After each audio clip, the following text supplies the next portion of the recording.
Hello all, we are here for one more lesson of this T-Flex CAD training course, and the topic for today will be the global variables. These variables are very similar to what we can call the normal variables.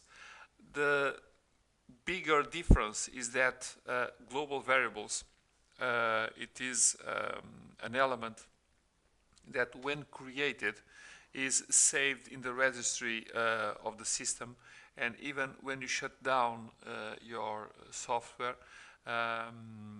you can open these variables in other drawings, so it will be permanent until you manage them and delete them.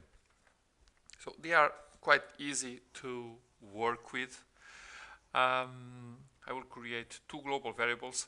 For that, we should come to this parameters menu. We have a special command, global variables, and this is a dialog box, very simple to manage them. So just add one. So give it a name, A.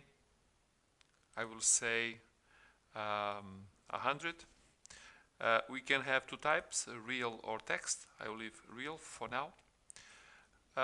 Just say OK, and we can manage this in this dialog box. So I will create only the variable A,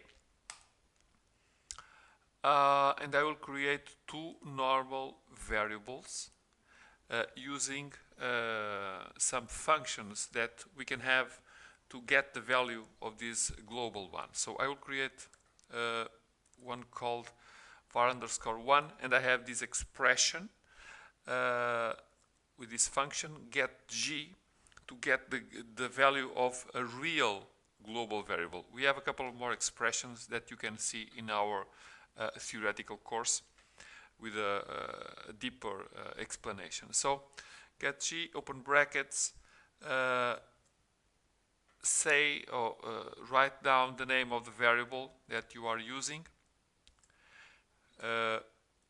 And now, in the case you don't have the variable defined, it will assume a value that I put here. Okay? And just say OK.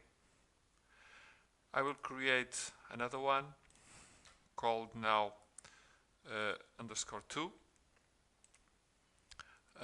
Use the same function, so variable b. If you remember, I did not create any b, so it will not find any value, and the principle is the same. If it does not find this variable, it will use this value here. So okay, so you see the same expression. I have the function a defined.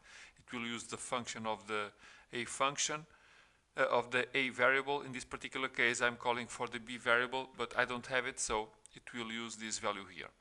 And now you can use normally the variables in any place of the system that you need, okay, where you can insert this. So again, this is simple.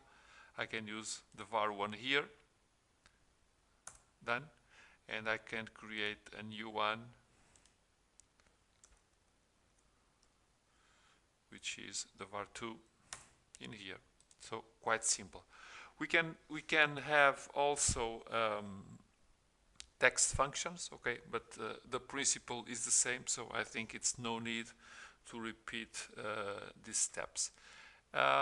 Any questions or any misunderstanding in these examples? You know what to reach us, so put us your questions in case of need.